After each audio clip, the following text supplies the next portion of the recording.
Los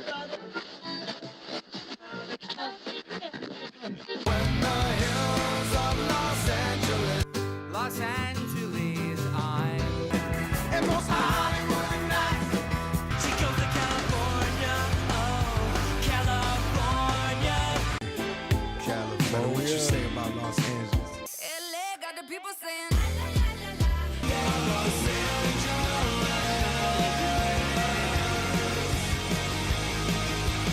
You're listening to Corner of the Galaxy on cornerofthegalaxy.com.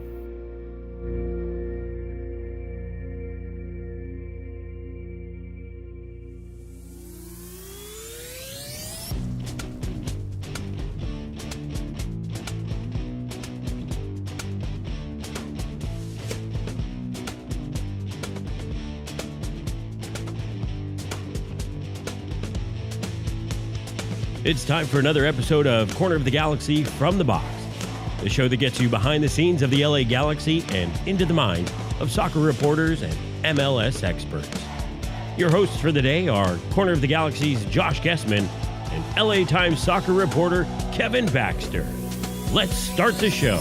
Hello, everybody, and welcome to Corner of the Galaxy from the Box on cornerofthegalaxy.com. I'm your host, Josh Guesman, coming to you on a Monday, August 26th. LA Galaxy 2-0 winners over Atlanta United over the weekend. Marco Reus debut, and what a debut it was. We have some live show stuff to talk to you about, and where is this LA Galaxy team? When we're looking at it in the league, when we're looking at it across history, what surprising things can we tell you about this club right now? So we got a lot to get to, a lot to talk about. The man we are glad to have back because it's been a long time, straight from Paris, France by way of Newark, and then down to San Diego, and then back up to North Los Angeles there. It is the man himself, the panda himself, Mr. Kevin Baxter. Kev, how you doing, bud? Hey, bonjour, Joshua. How is your French? My French is that good, but I want to be called Monsieur Panda from now on. Monsieur Panda? I don't know if I can say that. Yeah. It's too much of a tongue twister. And then you were in San Diego, though, as well. Did you go down and see your new brethren down there? No, I wanted to get over and see my family, but I didn't have the chance. I was down there to talk to Landon Donovan, new coaching job with San Diego Wave, and then saw the Wave lose to Angel City. Boy, the Wave is a bad team with 7 injuries. And then, as you said, had to drive up to Carson. I made it in like an hour and 45 minutes, which I think is a world record. I was going to say, it might actually be a world record, Kevin. That was in pretty, a Toyota Corolla. That was pretty impressive. You made it all the way down there. 4 weeks in Paris for the Olympics, which this is my 5th Olympics. This was by far the best Olympics. We are in so much trouble for 2028. I mean, all of the venues, they were at 16th century palaces, and the Eiffel Tower. We're the Eiffel Tower in Versailles and Grand Palais and Invalid. I mean, we're fresh out of 16th century palaces here in LA. I don't know. Are we going to hold, beach volleyball at the Hollywood sign? I mean, what are we going to do? I mean, it's a tough act to follow. London would have been fine. We could have done good following London. We definitely could have followed Rio. Rio was not a great Olympics, but every venue was beautiful. Every venue was packed. Every event, there was some historical meaning behind it. The French found, and it was magical. Every venue was full, and the French fans were great. And then, as you said, on the way home, a flight got canceled. I had to spend 2 months in Newark. It was only 2 days, but it felt like 2 months. It felt like 2 months. Yes. Yeah, absolutely. Yeah. And that kind of destroyed the whole thing. But I'm back, and I got to make the live show, at least at the end. That was so much fun. You did. We had, just to recap, and yes, I'm still editing the live show. I just have to get it. It'll go out the same time as this one. Probably the live show will go out first, and then like 20 minutes later, you'll see this one go out. It won't be on YouTube, at least not yet. If I figure out a way to sort of do that, I guess responsibly, being that there's no video from it, I will figure out a way to do that and put it up on YouTube. But otherwise, you're going to have to go to your podcast, so we'll get that. But can we do animation? Yeah, I think somebody should draw little stick figures. Yeah, and then we can have it in there. Yeah, 100%. No, we had so much fun. Listen, it's exhausting. Let's put it this way. This is how I sort of rounded up my weekend. That was fun. I'm tired. Let's do it again. It's like one of those. It's like, it was exhausting. I'm tired. It was a good time. I had fun. I'll do it again, but just don't ask me to do it like right now.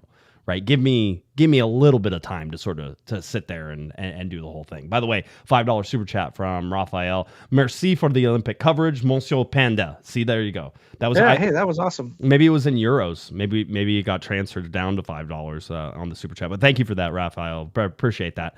And Panda appreciates. That's almost more than you got paid to go over there and do that at the. Whoa, wait! I got paid? Yeah, apparently, that's what I hear. Yeah, I know. No, but it was fun. I was there. Eric and I were there at around 2:00 to load in and set everything up. And Alex showed up shortly after, and then Sophie showed up shortly after, and the gates opened at 3:30. And we had some people walk over and say hi to us like at 3:30. So we were on, ready to go, talking to people, saying hi, kissing babies, setting up audio and all that fun stuff. So we had it all set up, ready to go. And then at 5, we did a little bit of a pre-show. Kevin, you weren't there for that. The highlight of which was me talking about the Bluetooth connection that costs like $60 that other podcasters that are multi-million-dollar podcasters should use. That way, whenever they have a phone call, they can just drop it in. That was the real highlight of things, I think. Well, you said kissing babies. Anyone whose baby was kissed by Josh, get the baby tested immediately. It's got something. But, I just want to say that, again, I was there at the end, and you guys got all the adulation and all that stuff at the beginning. But people came up and asked us for photos and came over and wanted to shake our hands and stuff. And it's a little bit uncomfortable because, we're not celebrities. And, I am. And you are. Yeah. There's a reason I work for a newspaper, so no one knows who I am. Right. But you know what? I have to say, honestly, that makes us feel so good because we can't see you. I don't know if anyone's listening right now. No. And that was a real problem that one time that you walked away to take care of your kid, and I had to ad lib. It was like, I'm just talking to myself, I thought. Right. But to know that that people let us come into their lives every Monday and listen to this show and appreciate what we do and like what we do. I hope you don't always agree with it, because if you always agree with everything we do, then we're not doing a good job. But that you enjoy it and that you like it and that you appreciate it, because this is a labor of love. We don't get paid. Well, I don't get paid for that. I don't know what you do. No, but this is a labor of love, and it's something that we like doing. Yes. But to know that you like it too and you appreciated it, it just feels so good. And to see that big crowd there was, a big crowd for us. I'm sure that other podcasters would have said that was a small turnout, but right. But it just makes it feel all worthwhile. It made that hour 45-minute record drive in a Toyota Corolla feel good. Well, and you pulled up right as we were talking to AJ De La Garza, which was great. And by the way, it's always hard to put in the words what AJ means to this show, just because he was one of our original guests. I mean, we had Brian Jordan on, was our first guest, and I think our second guest was AJ De La Garza. And AJ had a lot of staying power with the LA Galaxy. We got to talk to him a lot. I cannot reiterate this enough. You're never going to meet a nicer person in the world than AJ De La Garza, and I've put him up against a whole bunch of other people. It's impossible. And then he's married to possibly somebody who's nicer than him, which is Megan De La Garza as well. Megan's just an absolute wonderful person. The couple of times I've got to meet her, but she seems nicer than AJ. I think AJ would probably agree with me. So we got to hang out with AJ and talk some soccer, and Eric made some bad punny jokes, and we found out more about just what he sees in teams and how he looks at championships and just all that stuff. It's so important to what we're able to do to be able to look back on some of that stuff, Kevin, and be like, hey, this is important too. Learn from the past, talk about those 11, that 12, that 14 team, and AJ can do that. So big shout out to him. Huge shout out to Tom Braun. We got jerseys. We got the new retrograde kit. We all have our names on the back. It says Panda on the back of yours. It says Pato on the back of mine. Well, again, we'll release the live show and you'll get that. But I couldn't have asked for a better day. The LA Galaxy were outstanding. There were actually more people than that first picture. Yeah, that first picture was at the beginning. But no, I couldn't have asked for a better day, a better time. I'm still working on some of the audio stuff. It's not perfect, and whenever it's not perfect, it drives me crazy. So I'll live with that in my head for a little while and figure out what we need to do. Probably need a bigger PA system because we're right on the edge with that one. Have one that we don't have to drive so hard, so that way we don't get any of those feedback loops. Also, some of our microphones are a little touchy whenever it comes to that too. So we'll work on that. It was nice to see you get dressed up for that event too. I don't often see you, get dressed up like that. That was it, dude. That was your best black T-shirt. I was like, we're gonna keep it simple today. We're gonna keep it simple. We're gonna go for it and see how it goes. And then Just some great stuff. If you're on YouTube, you can see obviously the shirts that we had there. It says El Nino with a little tilde on the little Enye in there as well. So it was really awesome. And Tom Braun is holding up yours because he felt bad that you weren't there. So Tom held up yours when we took a picture. I'm expecting that I think the Galaxy have some of the pictures, and so I'll get some of those the pro ones because Herman was there taking our picture there a little bit earlier as well. So we'll see what we can get out of there. Gary, by the way, says $2 super chat. Can we do it again at El Pescador? Kevin was just saying, he was like, we could eat while we're podcasting. It sounds like it's something horchata, right? And yeah, horchata would be great. Made in heaven. So anyway, the only thing that was sort of a little stressed about the whole thing was having to put all that stuff away real fast, Kevin, and then book it into the stadium in order to make it. And we still made it basically as they were announcing the starting lineups over the PA system. So we made it with plenty of time. We did all the stuff. I have to, and once again, pause for a second. Thank Purina for trusting us to be able to do that. I want to tell you the conversation I had with Purina was told them we can do this, we know how to do it, and then they were basically like, hey, can you book guests? I'm like, yep, guests will get booked. And they're like, and can you do? And then I was like, hey, give us some stuff about Purina to talk about. Give us stuff about the Wags and Walks who was next door. I think maybe we got a dog, possibly adopted through all of that.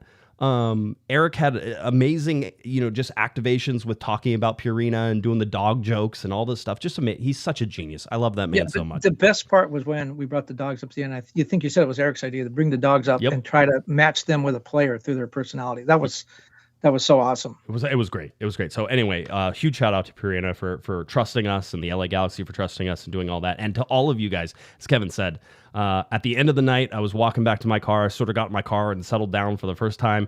And I was just filled with a lot of happiness that we got to do that for you and that we were able to do that. And Kevin, you go back to the spring of last year where we were getting, we weren't exactly high on the totem pole of the LA Galaxy of people that they like to deal with, right? And you go into this and it's a real turnaround. Well, so. Yeah, I want to talk about that for just a second, real quickly. And you're right, we were not the previous front office did not like us. You know why? Because we were honest, and that's the whole point of the show.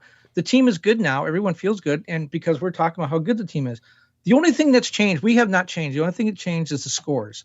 And when they're winning, they like us. I do think this front office is a little bit different. I think they do have some appreciation for fact-based podcasting and reporting. So I think they're okay with that. But the fans were in a funk. Remember, there was the boycott last year. Mm-hmm. Fans came after us for either being too positive or too negative. That's great. I mean, that's the kind of feedback that we want. Although I will say on social media, the feedback I get, not necessarily from Galaxy fans, but from a lot of different people, is not all that positive. And so that's why I'm coming back from the locker room from the interview room after the game, going back up to the press box to finish my story. And people are out there watching the Special Olympics game, which was great. And the supporters staying with the drums. United teams, yep. Yeah, awesome. All that was great. And as I'm going up, someone yells out, "Baxter, we love you." I don't get that very often. And it was your wife. She was in the. Well, I wasn't going to say that, but okay. yes, yeah, it okay. was. Very Actually, good. when she says it, that's a surprise too. But that's another story. 100% another story. Let's talk about this game though. We got in.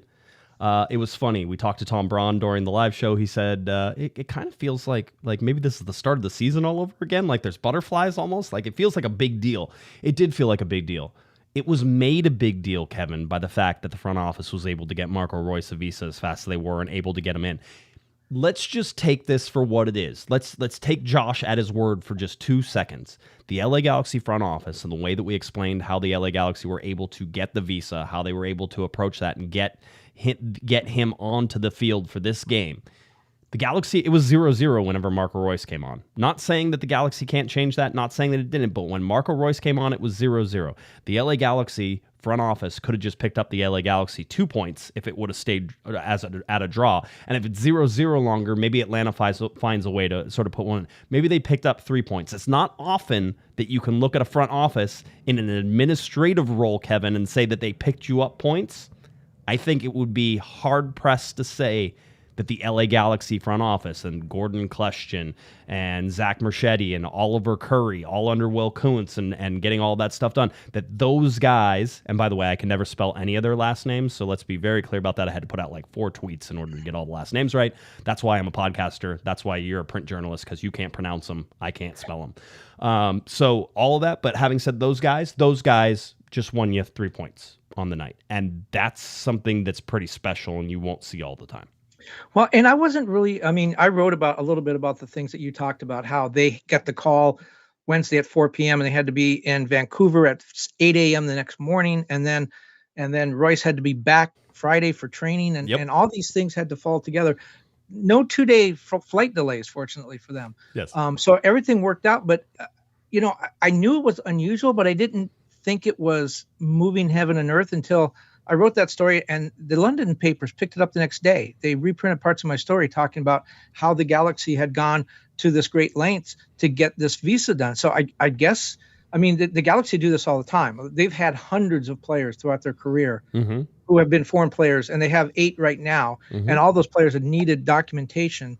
And it's a P1 visa. It's the kind that entertainers use if they're coming here to do a concert. They have to get that.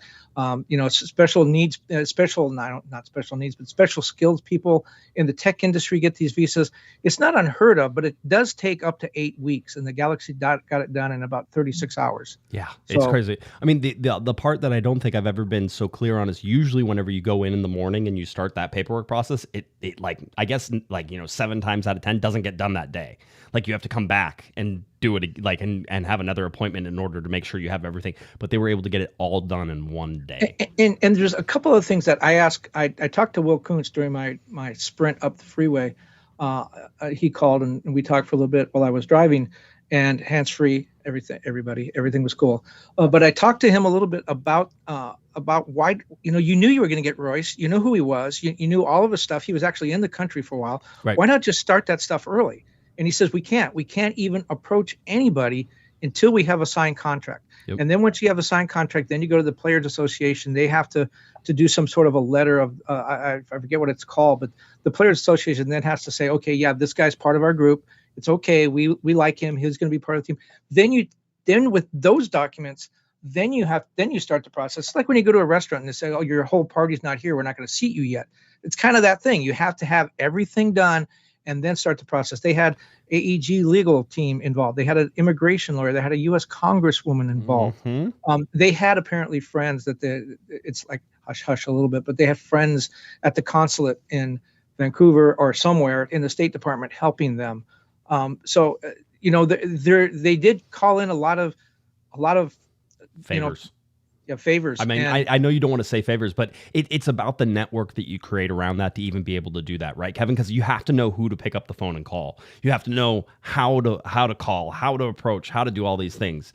And by the way, the best trick is whenever they say we're not going to seat your whole party until the rest of them show up, you say, oh, the other 2 are in the bathroom. That always works. So wow, that's pretty good. Yeah, I know. I'm smart about that stuff. But no, it's a thing. It's a United States immigration system that doesn't like to move quickly, and somehow they got the gears spinning in their direction, and it comes back and they get 3 points, maybe because of it. You can't say for certain, and I'm not willing to just say, oh, well, they got it. But I mean, this is as close as you're ever going to get to, Gordon Kleshchin should have a little thing up above his desk that says, I won the Galaxy 3 points today. By the way, this whole process used to be a lot easier because I wrote about this a lot when I was a baseball writer, and everything changed after 9/11 when they started to crack down on immigrant and immigration and visas. And that was the big thing. Too many people were coming in with illegal visas. The next year, when they cracked down on visas for baseball players coming in, minor leaguers especially, there were over 500 players who were found to have been using false identities to come in the United States before 9/11. And they weren't terrorists. Right. They just wanted to look younger than they were. Or somebody used the Padres had a player named Maria. He had actually used his sister's birth certificate because he wanted to look like he was younger. So a lot of that stuff got taken care of. And as a result, now it's just much more difficult to get these visas done, even for legitimate people like Marco Royce who have a reason to be here. They can't do Marco Royce's visa differently than they do a Josh Guesman visa. It has to be done the same way. It's supposed to be done the same way. Although I don't know that I could get it done in like 36 hours. But hey, and that's one thing Will Kuntz and I did talk about. I said, hey, what if someone in my neighborhood wants to get a visa for their mother from Russia? She wants to come over because she doesn't want to go fight against the Ukrainians. What if, that's a legitimate reason to bring them in, and they have family and all that? And he said, we have the ability to hire high-priced lawyers to do a lot of these things, and it should be no surprise that sometimes money talks a little bit. Right. The Galaxy made the point that they did not do anything illegally untoward. They didn't. Right. They didn't cheat the process. They just sped up the process. And they were able to do that because they had some high-powered lawyers and some friends in high places and a congresswoman, and they got it done. Yeah, it is. And quite honestly, again, it may well have won them 3 points. So probably well worth it in some of the chase for what they're trying to do. And it should be noted, AEG as part of the AEG External Affairs Division and what they're able to do as well, Kevin, is they have a lot of connections, and they are a multi-billion-dollar company. It's nice.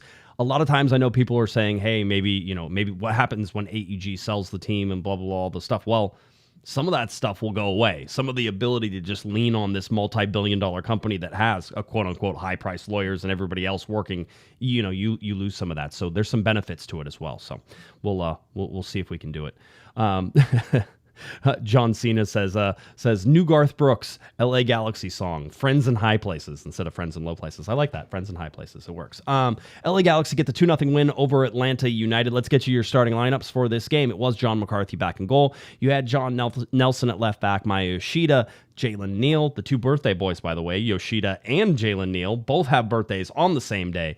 Scott French in his ever reaching for good questions asked, have you ever been paired with the center back who you shared a birthday with? He goes, nope, this is the first time. And he goes, and last time is Maya Yoshida. So always good to see that. So Maya Yoshida, Jalen Neal in there, and then Mike Amane. You had Edwin Cerrillo, Mark Delgado. Then it was Diego Fagundes, Ricky Puig, Gabriel Peck, and Joseph Paintsel playing up at the 9 position. On the bench for the LA Galaxy was Marco Royce. But, Kevin, starting to look at depth, starting to look at everything. One is Brady Scott was on the bench as the second goalkeeper instead of Novak Mitrovic, because Mitrovic was still, quote unquote, I guess, not officially suspended, but not worked into the team until this week. He'll work back into the team, and I do expect to see him on the bench whenever the LA Galaxy travel to St. Louis.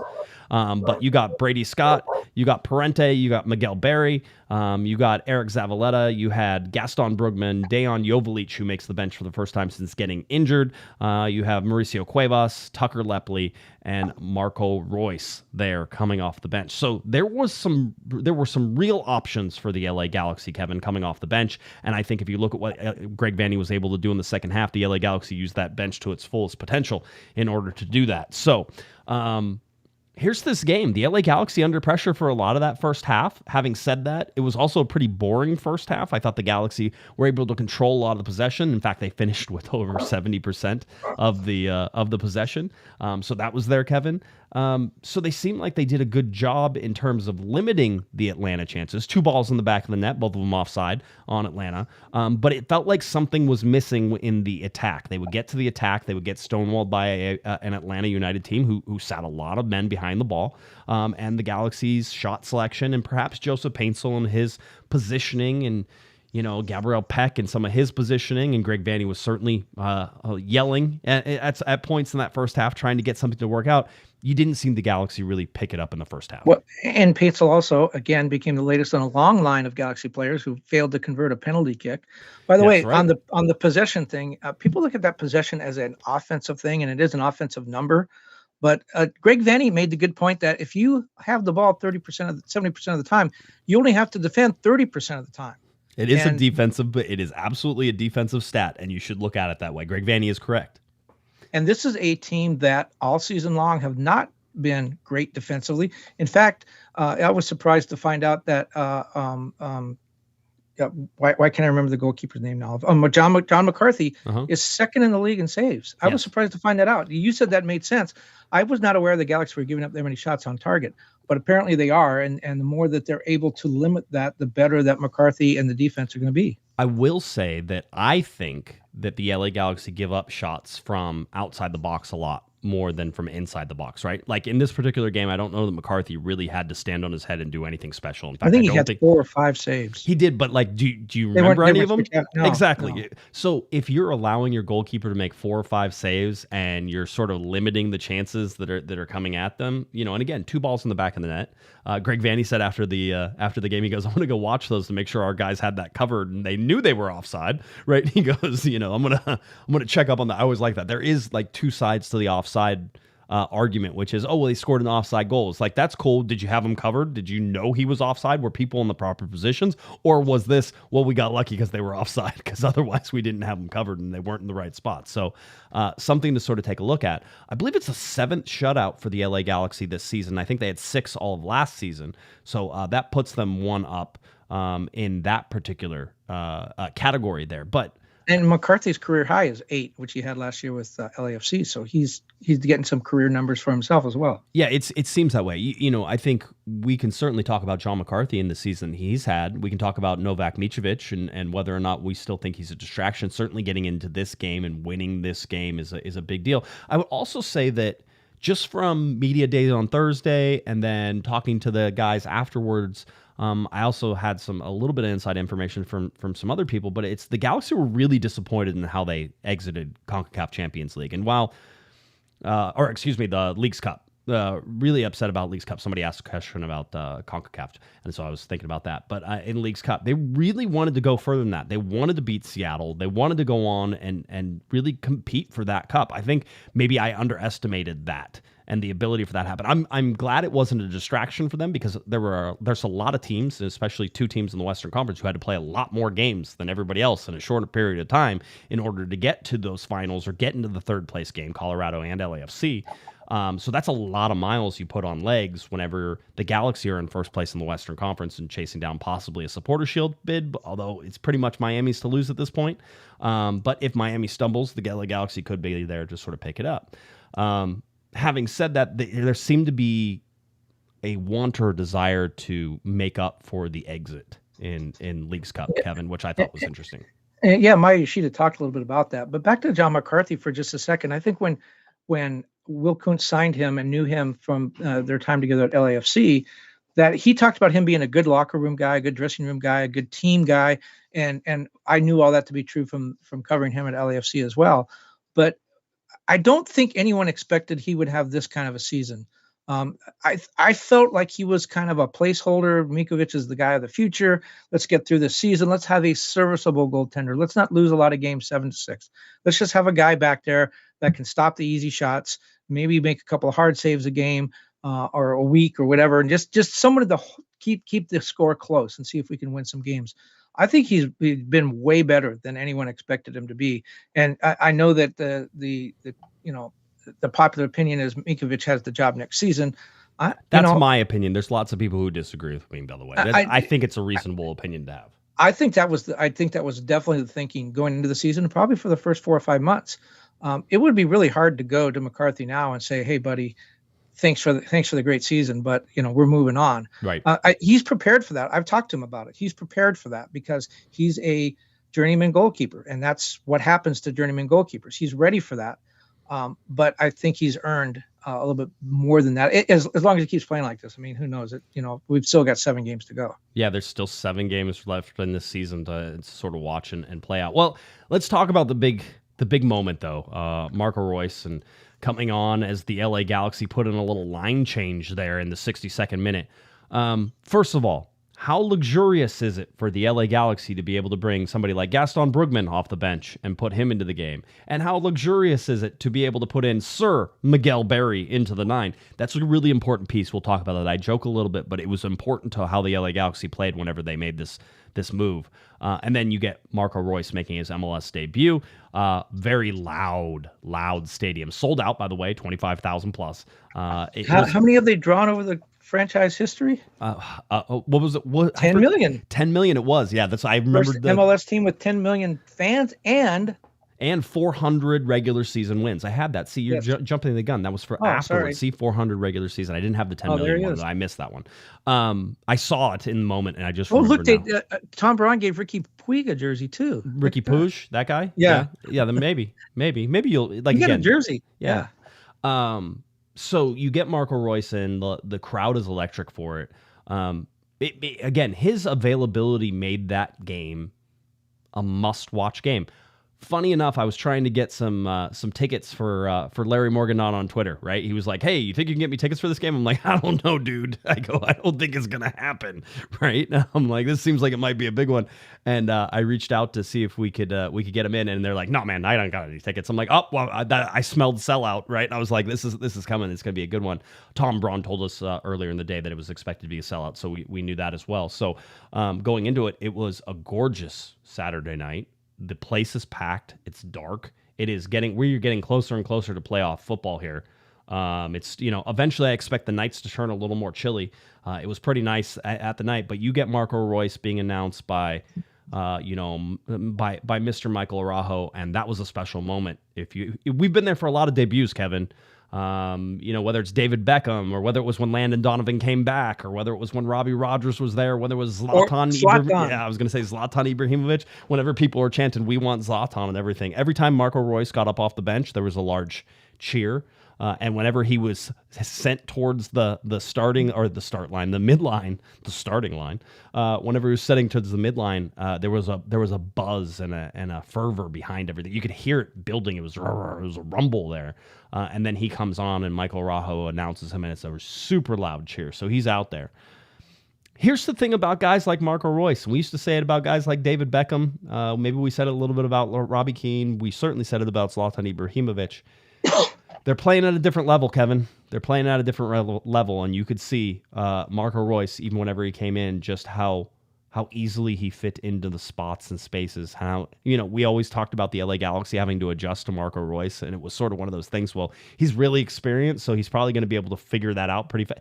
He figured it out pretty fast. I mean, that was not, we all watched it in real time as he started to show up in places and be in spots. And Greg Vanney said afterwards that, Marco Reus is going to show up in spots that Ricky Puig isn't, right? That's the whole idea, is Ricky's going to do his thing and Marco Reus is going to do his thing. And Marco and Ricky are never going to run into each other, because Marco's not going to allow that to happen, right? He's going to be in different spaces, in different spots.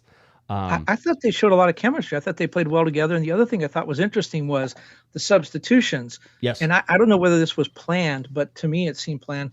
They took Fagundes out and put Miguel Berry in and put him in the 9 and left Paintsil in. Yes. The idea was, hey, when we play with Reus and Ricky and Peck and Paintsil, this is the way it's going to be. We're going to have 2 wingers, Peck and Paintsil. We're going to have the 2 guys in the middle. We're going to have a 9. Yes. We don't have our 9 right now. Jovelic's not going to play today. Right. We're going to put Miguel Berry in there and just see how this works. It worked pretty well. It worked really well. The Miguel Berry sub is a really important sub. So is the Gaston Brugman one. Being able to pull out Mark Delgado, being able to pull out, Diego Fagundes, right?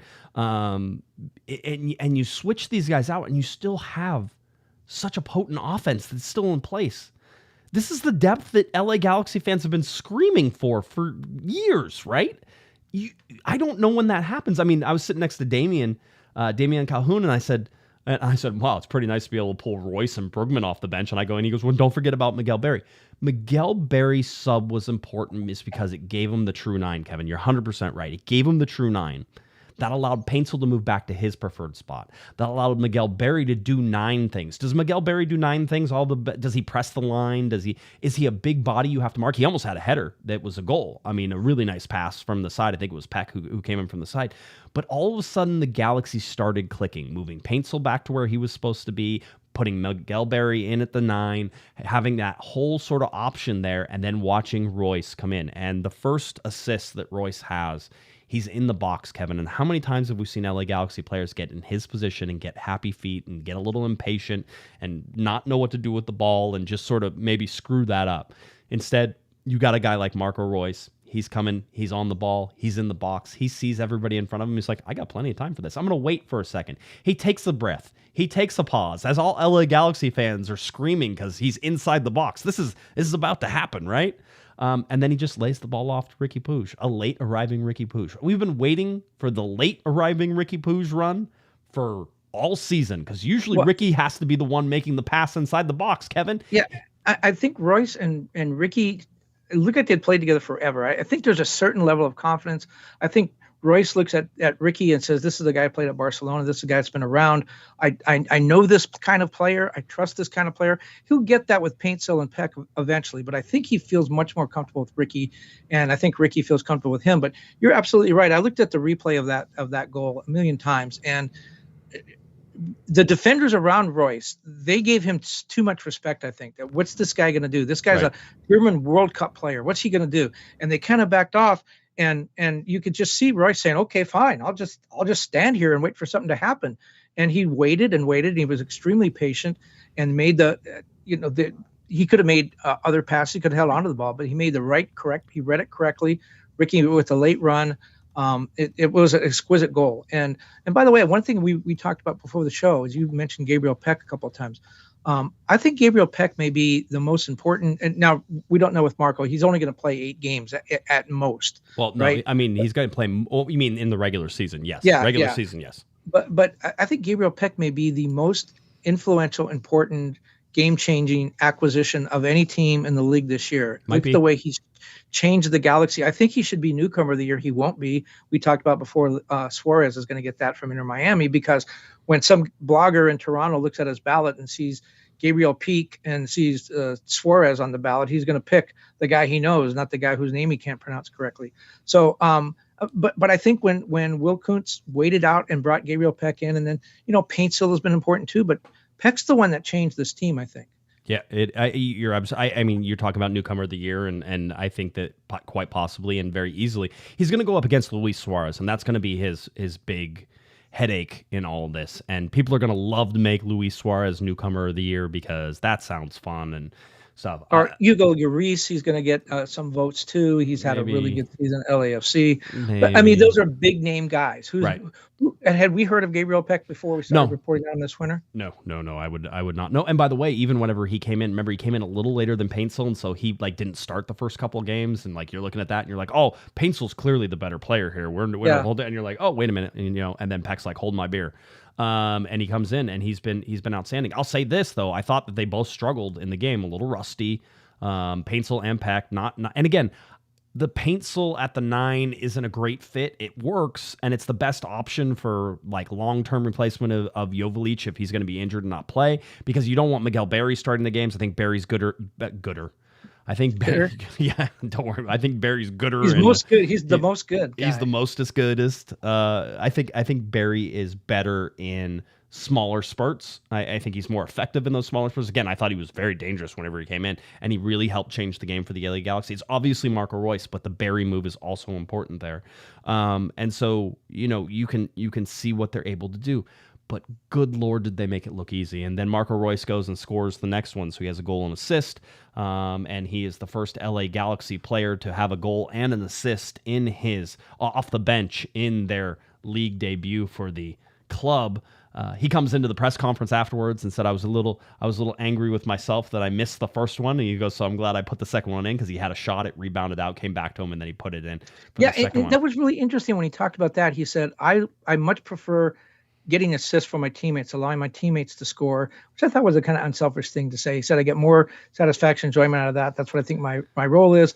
He said, but if I have to score a goal, I'll score a goal. And I had to, because the rebound came right back to me. What am I supposed to do? Right. It's like he had no other, I'm sorry, I had no other choice. I had to score the goal, I don't know. That was a little French accent. He also said something that it sounded a little bit cocky, and I hope this doesn't come back to bite him. Remember when he said it was so easy? It felt so easy. Well, I mean, it was. Did you see it? It was easy. Yeah, it was, but it just felt funny having him say that. It's almost Zlatan-esque. It is. I think he's a humble guy, so I think you're going to get humble, but I think he's going to tell you the truth too. He's going to say it was easy for him. Go watch him play and tell me he's not playing 6 steps ahead of everybody else. And I think him and Ricky really are sort of on that same wavelength, where they're going to be able to play in a game where nobody else. We used to say the same thing about Landon Donovan and Robbie Keane, and David Beckham and Robbie Keane and Landon Donovan. Whenever they were playing, they're playing a step ahead of everybody else. And you could see that with him and Ricky, and it was almost like Ricky was waiting for someone I don't want to say of his level because Peck and Payne. So there's a lot of good players out there. Right. Yoshida's played in the Bundesliga. There's a lot of great players out there, but it was almost like Ricky was, saying, "Hey, you're someone that can run with me. That can stay up with me, that thinks like me." Remember, Keane and Donovan had that. Right. That chemistry too. But the other thing about Marco Reus, when I was looking up to write the story, it's his first game he's played since June 1st. Oh, he hasn't played since June 1st. What game did he play in then? Oh, yeah, the Champions League final. When Zlatan came, he was an injured player playing, minutes for Manchester United in regular game. Robbie Keane came out of the Premier League. He had been playing regular season games. I don't know if the Galaxy have ever had a guy play his first game having just come off playing in the Champions League final. That's kind of cool. It's pretty interesting. Adam, by the way, $5 super chat says, just an opinion, if the Galaxy can keep zeros like that past game, I see them going far in the playoffs, at least a conference finals appearance. Honestly, that's the part we haven't talked about. And by the way, Michael, I did see your super chat. I'm saving it because I actually wanted to talk about it here in a little bit about the CONCACAF Champions Cup. So we're going to talk about that here in a little bit. But Adam is correct. Let's talk about the defense, though, as well, because Mr. Maya Yoshida probably had his best game as an LA Galaxy player, at least one of them, the ones up there. Whenever he was asked if this was his best game, he said, "I don't know. You guys are the reporters, so you guys figure it out," which is a wonderful statement sort of from Maya Yoshida. It was done very nicely, and we always enjoy talking to Maya whenever he comes on. But the shutout, the Southern shutout, the fact that the LA Galaxy made so many good plays, Mike Amane with sticking a foot in the right place, Maya Yoshida doing that 2 or 3 times, Jalen Neal doing well enough in his positions to sort of do it on his birthday. So birthday boys in the center doing fine. John Nelson. Greg Vanny talked about John Nelson, I think, after the game and said, really we'd like to get healthy because that's the next thing for us. I don't want John to have to play every game, every minute of every game. But John Nelson has become an LA Galaxy solid player. And as a matter of fact, if you think about it, you lose one of the better defenders that the LA Galaxy have had this year in Julian Alde, and you go to somebody like John Nelson, there should be a drop-off there. John Nelson doesn't play the same way as Aude. That's 100% clear. But you know what? He plays well enough. He plays his position. He's a strong defensive presence. You have to look at that and look at the pickup that the LA Galaxy made, and a little tip of the hat to Will Kuntz again, because that's building depth. Having a guy where the drop-off isn't gigantic, Kevin. It wasn't gigantic. They went out and picked up John Nelson. They're like, we want John Nelson as a backup for Julian Aude. We may need him. And they have, and it's worked out. That's what this year has been about, is finding those pieces, putting everything together. Maybe Marco Reus is the last piece in that puzzle. Ricky Puig afterwards, after the game, didn't want to talk to us, by the way. I would like to point that out. Ricky Puig starting to get a little bit of a habit of not wanting to talk to the media afterwards. Maybe fans don't care about that, and I can understand that point. But it doesn't leave a great taste in my mouth whenever that happens. We don't ask for him all the time, but whenever you have a guy who scores the game-winning goal, and whenever he's playing with somebody like Marco Reus, and you'd really like to get his opinion, and whenever he's as big a player as he is, you would like to see him in the post-game, so that way you could ask him about things and he can tell us about things. And if he wants to be, tell us that we're all idiots because, some of us said, oh, well, the LA Galaxy don't need Marco Reus, which is what he went to on Twitter after the game to say, that's fine. We're big boys and girls. We can handle it, Kevin, right? If Ricky wants to call us stupid, that's cool too. But I think he should be there to answer questions. But, well, yeah, if he's going to go on Twitter, he needs to come to us first, I would say, because or at least second. There. I'm not going to argue. Yeah. Just if you have time to tweet, while you have time to talk for a little bit, we're not going to be too long. We're going to ask some questions and then get it on. But that's the next part. As a leader on the club, I think it's important for Ricky Puig to do that. As a DP, as a DP, you have to do that, I think. And Maya Yoshida has taken the captain's role very seriously, and he comes and answers questions. And I think he feels like, you give me the armband, I got to be a stand-up guy.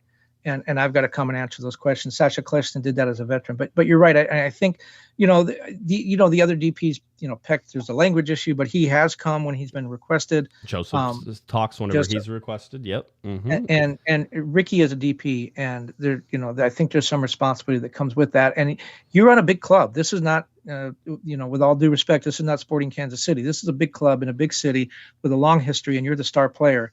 Yeah, I do think that is a bad look and something the Galaxy probably need to address with him. Yeah, it is. And listen, I'm not calling him out. I'm just saying that eventually it's going to be an issue. Eventually it will be a call out, right? Eventually reporters are going to be like, hey, you're supposed to talk. And by the way, the league rules say that if we request you, you're supposed to talk. That's how it works. Those are the league rules. Tell the league to change their rules if they don't like them. By the way, speaking of Puig and Puig, Ricky, Pooge. Him. Yeah. Ricky and Royce. I'm sorry. Uh-huh. Speaking of Ricky and Royce, it's up here. It just gets scrambled. When it I comes understand. down I here. understand. Yes.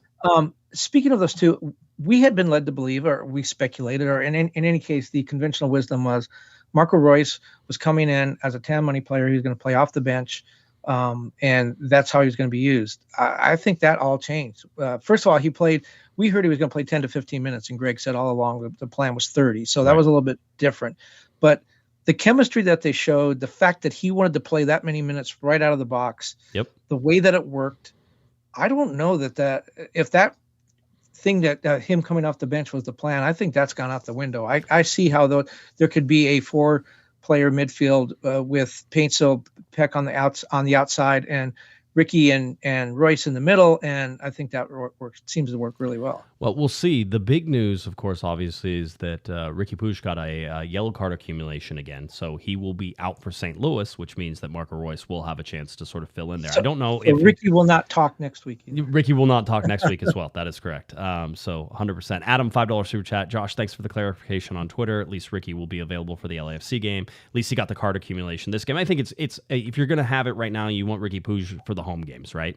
Football Mania, $2 super chat. The stadium was loud. Nice hanging with y'all. It was good seeing you as well. And then $2 super chat from Kevin with the joke about mispronouncing names. Yeah, that was your Puig joke and everything else that was in there.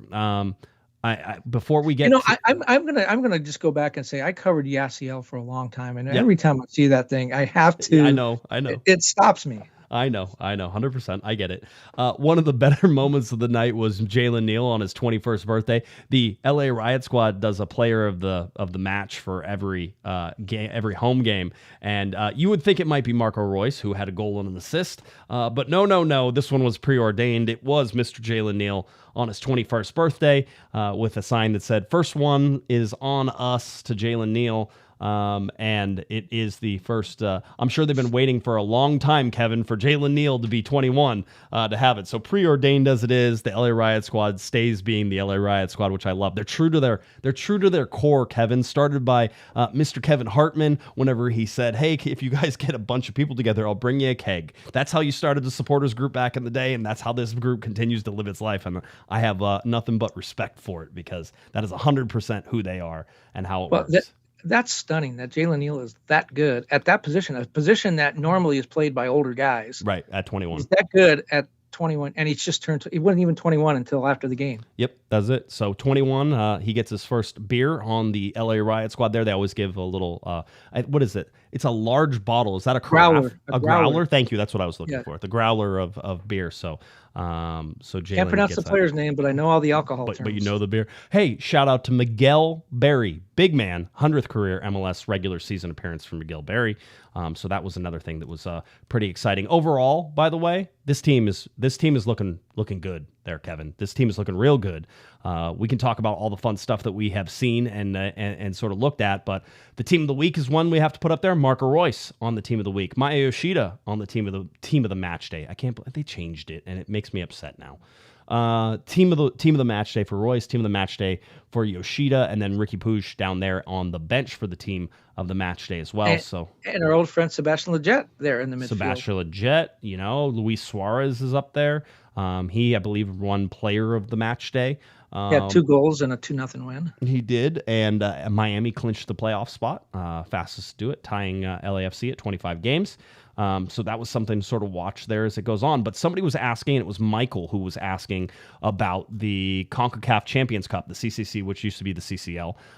Do Galaxy have a great shot at the CONCACAF Champions Cup next year? I think top of the East and top of the West go through, and LAFC already qualified. Well, I was already looking it up because it is something we have to watch. But here are the teams that have already qualified in MLS right now, and it is Columbus and LAFC, both for being in the final of Leagues Cup. They have qualified for CONCACAF Champions Cup, so they have that there.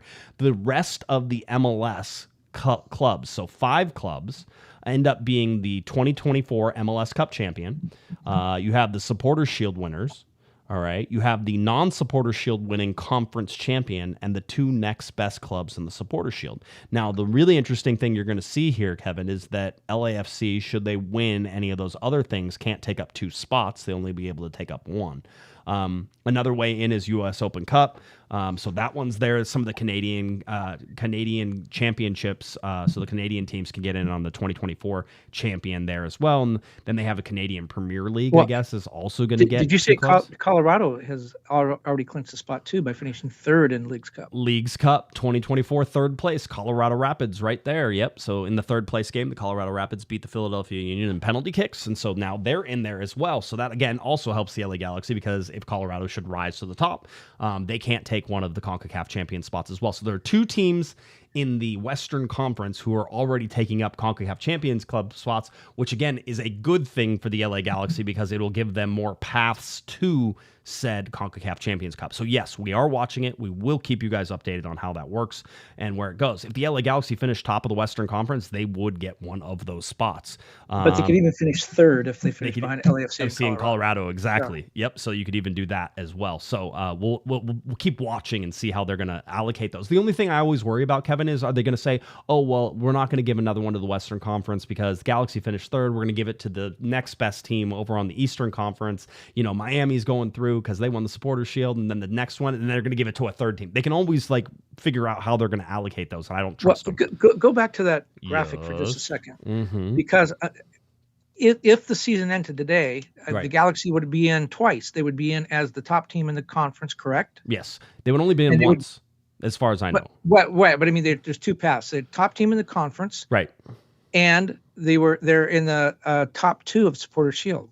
Yeah, absolutely. You're right. You're right. And non-supporter. Well, so wow, you sound surprised that I got something right. Hold on. Let's work this out. So the Supporter Shield winners, they wouldn't be that. The non-Supporter Shield winning conference champion, right? So the Galaxy would be in on that on the Western Conference. If it ended right now, they would be the non-Supporter Shield conference champion. And the 2 next best clubs in the Supporter Shield, the Galaxy would be in on that right now as well for the Supporter Shield. Yes. They're number 2 behind Miami. Behind Miami. So the next best. So, you know, we have to watch and see how that goes. But the higher you get up there, the better off it is. So thank you for the $5 super chat. Appreciate that for Michael on that one. So we have that. Now let's get into, and I can't believe we're 51 minutes into the show, that we have to talk about the historical nature of the LA Galaxy, because Kevin, there's some history going on, and I don't think anybody's aware of it.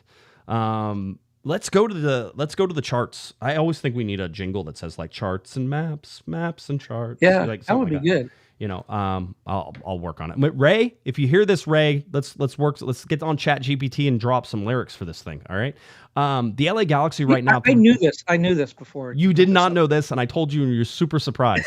The LA Galaxy right now through 27 games have 52 points. Only one other time in LA Galaxy history, we're calling the modern era because we're going to throw out the shootout area, but only one other time in LA Galaxy history has a team been better than them through 27 points, right? So 53 points was 2010. 1 point difference from what is widely considered 2010 and 2011. 2010 had 53 points. 2011 had 52 points, right? The LA Galaxy right now at 52 points. The best team in LA Galaxy history, widely accepted as the 2011 Supporters Shield winning and MLS Cup winning team, they have the exact same number of points as this 2024 LA Galaxy team. So Kevin? Let's put this into context. The entire Bruce Arena era, only one time were they better at this point, and they were only 1 point better. The 5 MLS Cup champion teams, only one of them, well, none of them, because none of them were better. They didn't win. None of them were better. Yes. The Supporters Shield teams, right? None of them. Well, 2010. Only 2010. Shield, right? Yep, that was it. Only one time were they better, and they were only a point better. This is.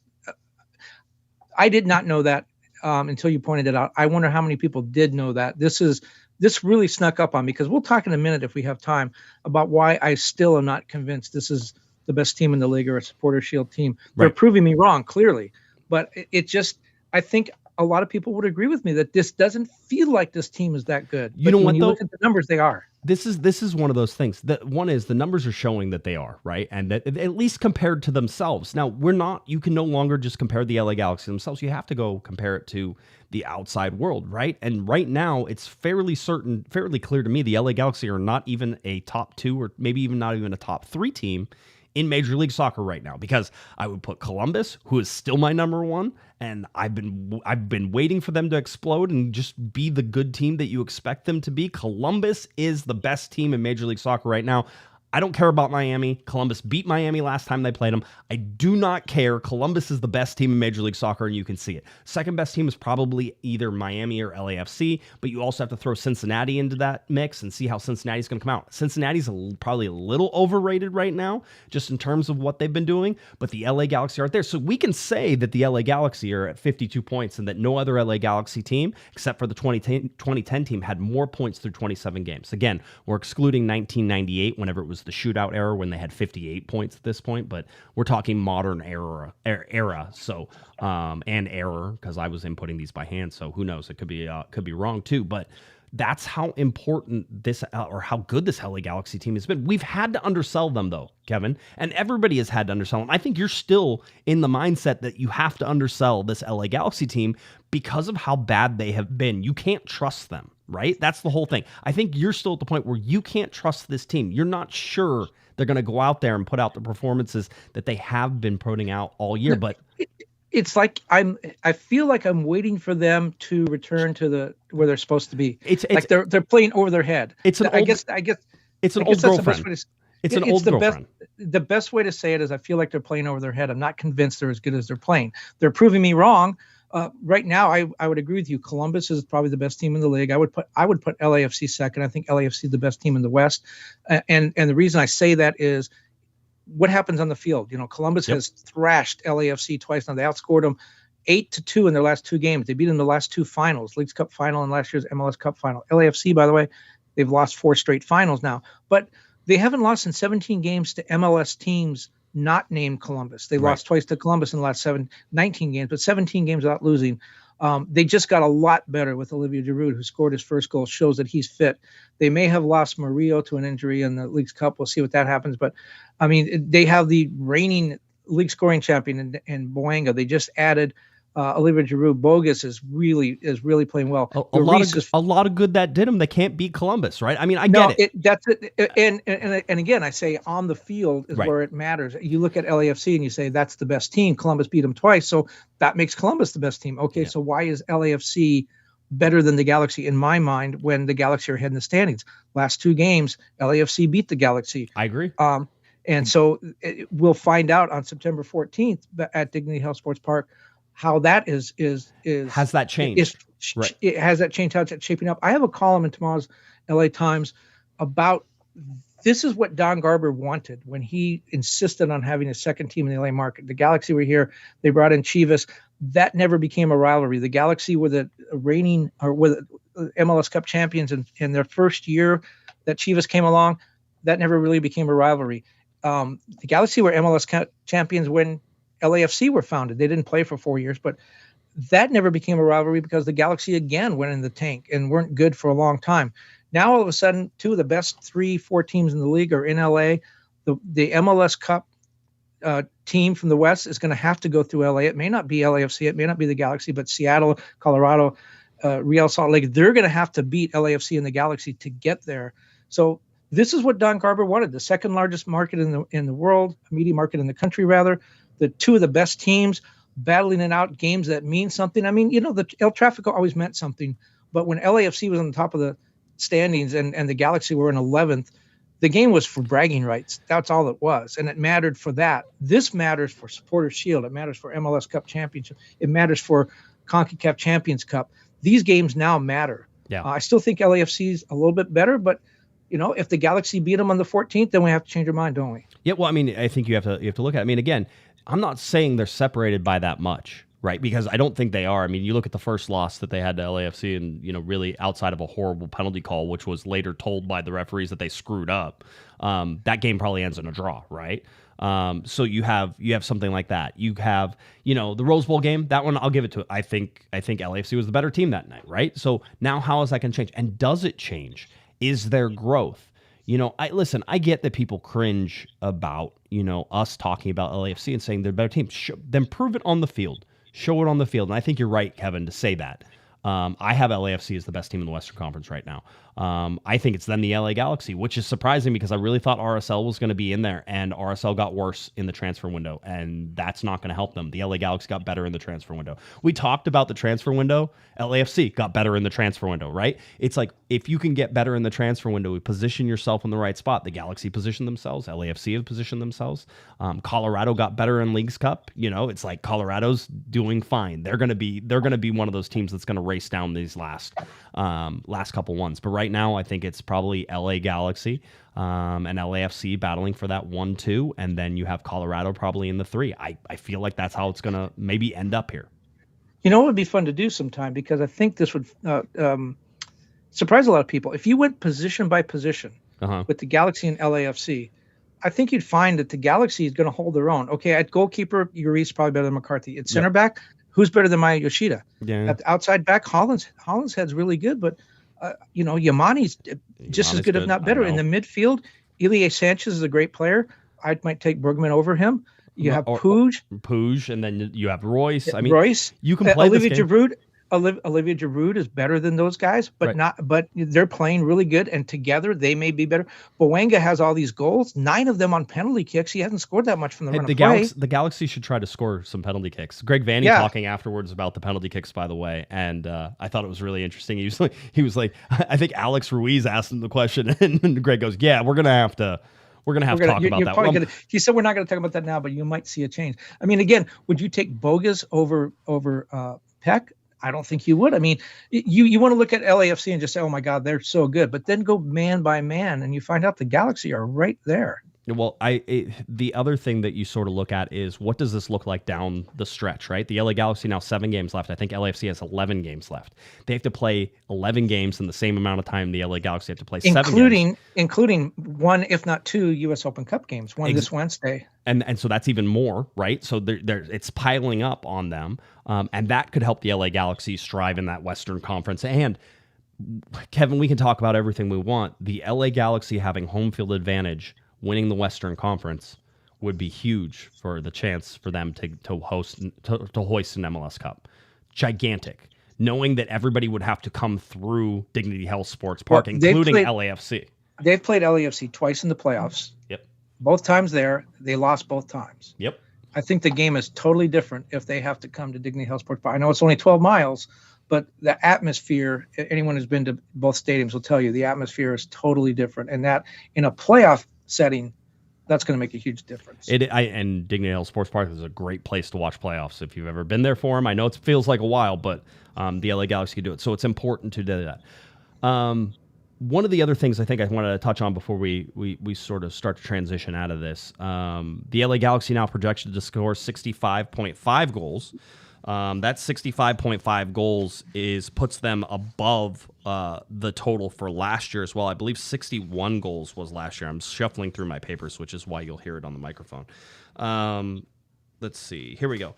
Last year, the LA Galaxy scored 51 goals. The LA Galaxy right now have 52 goals, so they have already matched their total from last year with 7 games still left to play.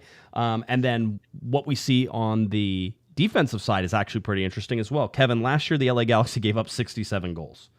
All right. The LA Galaxy right now are estimated to give up 45.3 goals. The 45 goals would take them back to 2016 would be the last time they had less than that.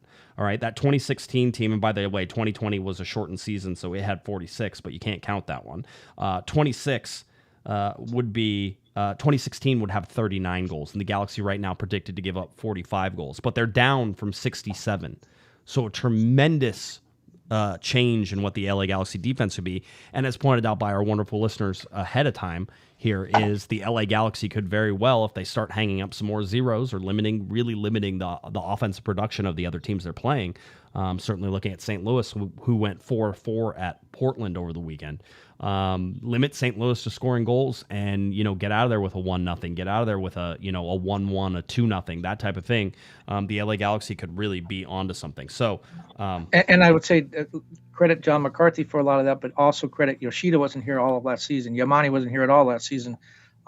It's a team, defending as a team talent, I guess, or team skill. By the way, 3 games in a row they've won. The Galaxy have won. Again. Second time Second time they've done that this year. I wonder if a Galaxy team has ever won 5 or 6 in a row. Has that ever happened? There was a little tiff on Twitter because somebody said, that the standards for the LA Galaxy have slipped so far that we're celebrating 3 in a row. And I said, well, first of all, nobody was celebrating. I was just stating a fact.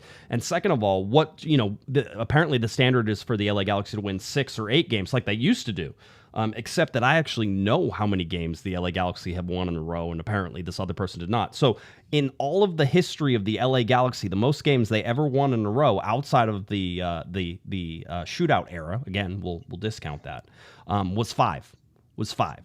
So if the LA Galaxy, by the way, the LA Galaxy this year won 4 in a row earlier under Greg Vanney, now have won 3 in a row, and we'll take that to St. Louis with the possibility of winning 4 in a row on this time. So again, there seems to be sometimes some amnesia with how good teams were, and I think it even happens right now, Kevin, because you even were talking. I was talking about the best LA Galaxy team ever in 2011, and I'm telling you right now they're tied on points with the best LA Galaxy team ever in 2011 with those 52 points they have right now.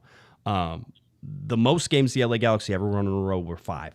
That was it. So there's not some crazy standard that says they win 6 or 8 or other than that. You can win MLS Cups by winning 4 games in a row, 5 games in a row, that type of thing.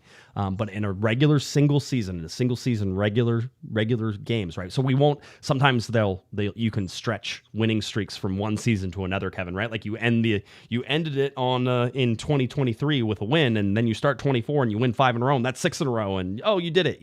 No, we're talking single season. The most they ever won in a row in one season was 5 games in a row. So, you brought up something at the live pod too that was interesting. Coach of the Year voting. This is Greg Vanney's contract year, and he's definitely come through. And we asked the audience there, those of you who were there will remember, we asked them, would you hire Greg Vanney back? Would you extend his contract? And it was near universal. Everybody would. But I'm wondering if he's also Coach of the Year. I mean, there's some competition for that. Certainly, Tata Martino in Miami. Nancy again in Columbus. He won it last year, though. I think he might be my pick. If they, I don't know, do they vote on it? I guess they vote on it right for MLS Cup. If he gets to MLS Cup, repeating with that team, I think probably he would get my vote. But you certainly have to look at Greg Vanney, and he's hurt by the fact of the things that we're just talking about. That this team is a really good team, but it just doesn't feel like it. If it doesn't feel like it to us who watch them every week, what's it feel like to the people in New York or Philadelphia or Kansas City? Yeah, the LA Galaxy, by the way, just a reminder, I've lost 5 games in the regular season all year. They've lost 2 of them to LAFC. 2 of them to LAFC, right? So you were talking about this. If we go through, all the losses, only Miami has less losses than the LA Galaxy. Miami with 4, the LA Galaxy with 5. Fewer? Lesser. Yeah. Lesser most. Yeah. Greaterest. But no, that's what we're saying. So you can see this 5 losses. This is what we've seen from this team. Listen, being in the stadium was electric. It was almost playoff-esque. It was excitement. There was group joy. It is nice, and I think I said this on Thursday. I may have even said it at the live show. It is nice to be in a joyful position again, Kevin, to watch joyful soccer going on, because it's like the Democratic National Convention versus the Republicans. It is a lot of joy right now, and a lot of DJs involved. It was not very joyful for a very long time. So I hope LA Galaxy fans are appreciating it. And because you're almost jaded, and I kept saying, it's sort of like your old girlfriend is like, you're waiting for her to cheat on you again, right? It's one of those. It's like that's what the LA Galaxy is sort of like right now. I want people to be happy with where they're at right now and appreciate what is going on in the moment, because having done this for 16 years, I'm going to say stuff that is obvious to some, but some of you may scratch your heads a little bit. These things don't come around all the time. You can predict them all you want. And Kevin, you and I could sit here and look and say, the LA Galaxy in 2025 are primed to be an MLS Cup champion team, right? Like that really feels like when it's going to happen. There is absolutely zero guarantee in life that they'll even finish in the top 5, maybe even the top 6. Maybe they'll be outside the playoffs in 2025. You have to enjoy the good times while they are here. Do not overlook this. Do not undersell yourself. I am giving you now, as someone who presides over this podcast and who looks at the team and talks to the players, I am giving you permission, all Galaxy fans, to enjoy the heck out of these last 7 games of the regular season, because the playoffs are coming. And when the playoffs are coming, outside the first round, but when the playoffs are coming, it's must-win game time, Kevin. It's must-win game. You got to win games. You got to keep moving. If you stand still, if you have a bad day, your whole run is over. And the LA Galaxy are going to be in that position soon. So enjoy these 7 games, because pretty soon we're going to talk about the LA Galaxy clinching a playoff spot. Pretty soon we're going to start talking about all that stuff. Yes, go ahead. I do not do math well, but I'm looking, because you mentioned Inter Miami clinched the playoff berth. I'm looking at the standings here. The Galaxy play on September 1st, which is my birthday, by the way. And if they win, they'll have 55 points. Yep. If they draw, it's 53. The teams that are down, Austin's 9th, Dallas is 10th, Minnesota's 11th. So let's just look at Dallas in 10th, the first team outside the playoff berth. They have 33 points. If they lose their next game, they would have 7 games left, and they would have to get, if the Galaxy win, Galaxy clinch a playoff berth. If Dallas and Minnesota do not win and the Galaxy do, and again, this is my math, so it's probably wrong, but as I look at this, Galaxy clinch a playoff berth with a win and Dallas and Minnesota losing. Very well could. I'm waiting for. It's too much math for me to do, so I always wait for them to come out with the official ones, which we should get later this week, and we'll be able to talk about it on Thursday. But yes, things. By the way, corrected in the chat room, and thank you. I never looked further, but Red Bulls and Columbus both have 4 losses as well. So those are the teams that have. There's like 3 teams that have fewer losses than the LA Galaxy. That means if you're basing it on just losses, Kevin, the LA Galaxy have kept their fans happier than every team but 3 other teams. Yeah, they're almost the betterest team at not losing. The betterest lesser team. Something like that. At losing most wins. Are we good? Let's go schedule real quick and then let's get out of here. St. Louis coming up on Sunday, right? Is that a Sunday game? Is that really yes, it is. Sunday? It's again, my birthday. That's how I know. It's Panda Day. It's going to be Panda Day in St. Louis, and then the international break comes up, and here's why that's a factor for the Galaxy, because they just had that long Leagues Cup break. So they will have played St. Louis and then the Atlanta game. They will have played 2 games in like 5 weeks. Yep. You can look at that and say, well, they're rested for the playoff berth, but you can also look at that as Brian Schmetzer told me last year, when you're at this point in the season, the fatigue of playing every week is kind of your friend, and you want that rhythm, and you get out of that rhythm and you get a little bit too strong and you get a little bit over your skis, and it can hurt you. So that's just something to look forward to or watch. Let's see. All right. So 11:45 is your kickoff time against St. Louis. Then it's going to be El Tráfico on September 14th. I'm warning you now, I'm out of town that weekend. I think I've now successfully managed to miss every El Tráfico this year. So I am nailing it 100%. But you know what? This will be the second El Tráfico I'm going to miss. I have to go to Charlotte to cover the Chargers, and you can direct all of your hate mail to my editor, because she's sending me to Charlotte to do that. But you know what? I was the only writer, the only reporter that had seen every El Tráfico up till this year, and I missed the first one, and that broke my streak, and now I'm going to miss another one. But now up until then, I'd seen them all. But I will be paying attention. We'll be watching as that game goes on, and then it's away at Portland, which will be a difficult game, and then the LA Galaxy will be home to Vancouver. Just 3 home games left, 4 away games left. And there's 3 games in 7 days there. Then you come back, and it's the quick. It's going to wrap up real fast. 10-2, 10-5, and then finally your decision day on the very last day at Houston for the LA Galaxy. And I'll break out all the fan appreciation and decision day stats whenever we get a little bit closer to that, because they're never really that kind to the LA Galaxy. But we have all that leading. So again, if you needed my permission, you're allowed to be happy about this LA Galaxy team. Galaxy fans, enjoy it.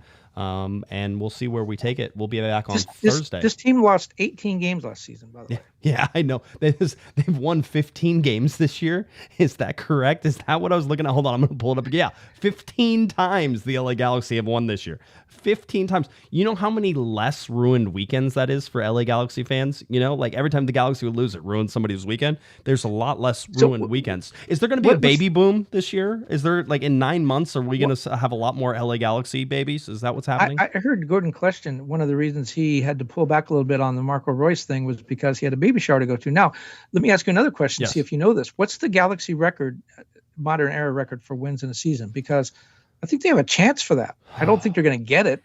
There's 7 games left. They could win 22. No, okay, so they're not going to do that. But 99, I think, was 20 wins, but that could have still been shootout. I forget where it ends. 14, 16, 19 in 2011. There you go. I think 19 would be the record. So if you look at that schedule, there are 4 wins out there. Houston, Austin at home, I think, is a win. What's crazy, Kevin, is that if the LA Galaxy won 6 of their 8 remaining games, that they'd have a real good chance at winning the Western Conference, right? 6 of their last 8, which I'm giving them 2 losses to sort of do it. I actually think one of those losses could be here coming up against St. Louis. St. Louis, not a great team, but 11:45 a.m. kickoff. Nope, I don't like those. I don't like early body clocks. But looking at that, if the LA Galaxy were to win 6 more games, they would shatter that 2011 record. And they go from 18 losses to 19-20 wins. That's coach of the year.